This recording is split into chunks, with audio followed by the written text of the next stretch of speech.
Jammu Tribune में हूँ आपके साथ नरेंद्र सिंह ठाकुर। एक बड़ी खबर इस समय की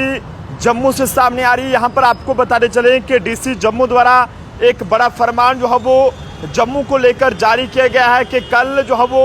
पूरे जम्मू में जो है वो धारा 144 जो है वो लागू जो है वो की जाएगी। ये इस समय की सबसे बड़ी खबर है। जिस तरह से आप सब लोग ये जानते हैं कि कल लोकसभा इलेक्शंस की बात करें तो उसकी कल जो है वो काउंटिंग की जाएगी और कल जो है वो उसका रिजल्ट जो है वो सामने आएगा। लेकिन इस बीच डीसी जम्मू की बात करें तो उनकी तरफ से एक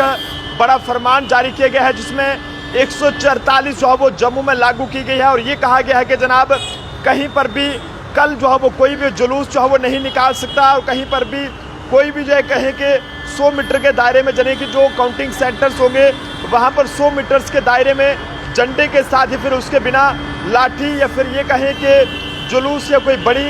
सभा ले जाने के लिए वहाँ पर जाने कि बड़े लोग वहाँ पर जो है वो इकट्ठे नहीं हो सकते हैं। और इस बीच ये भी कहा गया है कि काउंटिंग वाले दिन जो है वो सड़कों और ये कई सारी जो जगह हैं वहाँ पर कोई भी किस तरह के पटाखे वगैरह जो है वो नहीं फोड़ सकते हैं आप। और अगर आप ऐसा करते हैं तो आपके खिलाफ जो भी कानूनी कार्रवाई है वो जो है बन सकती है। वहीं आपको ये भी बताने चलें कि जो काउंटिंग सेंटर्स रहेंगे उसके आसपास कहीं पर भी जुलूस या किसी भी तरह की कोई नारेबाजी जो है वो करने की आपको इजाज़त इसमें नहीं होगी। और ऐसे में जो लोग इस चीज़ की जनाब खिलाफ वर्जी करेंगे तो उनके खिलाफ इसमें जो है वो कानून के तहत जो भी कार्रवाई रहेगी वो जो है वो की जाएगी। कल जो है वो ये कहें कि जनाब देश भर में हुए लोकसभा जो इलेक्शंस हैं उसके कल नतीजे जो है वो सामने आएंगे। और उस बीच बात करें जम्मू की तो जम्मू लोकसभा सीट पर भी जुगल किशोर जी और ये कहें कि कांग्रेस पार्टी की तरफ से रमन बल्ला जी जो है वो मैदान में थे और उनके बीच जोरदार ये कहें कि मुकाबला यहाँ पर देखने को मिला था। लेकिन अब कल ये वक्त बताएगा कि आखिरकार कल जो है वो किसकी किस्मत चमकेगी और आखिरकार कौन जो है वो ऐसा चेहरा होगा जो कि कल जो है वो जम्मू लोकसभा सीट का जो है वो यहाँ पर MP जो है वो जिसे जो है वो चुना जाएगा। लेकिन ऐसे में इसी के साथ साथ आपको ये भी बताने चलें कि उधमपुर लोकसभा सीट पर भी एक ये कहें कि जनाब जोरदार मुकाबला वहाँ पर भी देखने को मिला है। यहाँ पर एक तरफ जम्मू कश्मीर की सियासत का बहुत बड़ा नाम चौधरी लाल सिंह जी हैं और दूसरी तरफ डॉक्टर जितेंद्र सिंह जी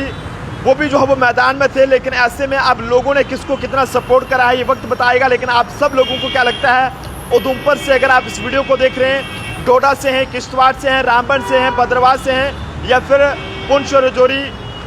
जम्मू कठुआ सांबा से हैं तो जनाब इस खबर को ज़रूर शेयर कीजिएगा और ज़रूर बताइएगा कि आपको क्या लगता है कि कल जो है वो किसकी किस्मत जो है वो चमकने वाली है और कल जो है वो लोग किसको ये कहें कि कल कौन लोगों का जो है वो MP कल कौन जो है वो MP बनेगा। लेकिन ऐसे में ये एक बड़ा फैसला जो है वो डिस्ट्रिक्ट मजिस्ट्रेट जम्मू द्वारा लिया गया है जिसमें जम्मू में 144 लागू किए जाने के अहकामात सादिर कर दिए गए हैं। जिसमें साफ तौर पर यह कहा गया है कि काउंटिंग सेंटर्स के आसपास कोई भी किस तरह की हललबाजी नहीं की जाएगी। और वहीं अगर बात करें शराब की दुकानों की तो कल के दिन शराब की दुकानें भी जो है वो बंद रहेंगी क्योंकि अगर कोई ये कहें कि कोई हारता है या कोई जीता है तो उसमें खुशी में या गम में कोई भी जो है वो किसी भी तरह की अगर कोई हललबाजी करता है तो जनाब उसके खिलाफ जो है वो कार्रवाई हो सकती है। और ऐसे में इसी के चलते ये एक बड़ा फैसला है। यहाँ पर जम्मू में एक तरफ कल ड्राई डे तो रहेगा लेकिन दूसरी तरफ आपको ये भी बताने चलें कि इसमें ये भी बताया गया है कि कल 144 भी जम्मू में लागू रहेगी। कोई भी किस तरह की नारेबाजी जो है वो नहीं की जाएगी, कोई भी किस तरह का ये कहें कि पटाखे वगैरह या रैली वगैरह या कोई भी किस तरह का जुलूस जो है वो कल आप लोग नहीं निकाल पाएंगे। खुशी में हो या गम में हो कोई भी किस तरह का ऐसा काम ना करें कि जनाब जिसकी वजह से जो है वो आप पर जो है वो मजबूरन एडमिनिस्ट्रेशन को इस तरह से जो है वो कार्रवाई करने पर मजबूर होना पड़े। तो आप सब लोगों से कहेंगे कि इस आर्डर की खिलाफ वर्जी ना करें कि जिससे आप लोगों के खिलाफ जो है वो कोई भी किस तरह की कार्रवाई हो। देखते रहे जम्मू ट्रिब्यून के विषय के साथ नरेंद्र सिंह ठाकुर जम्मू।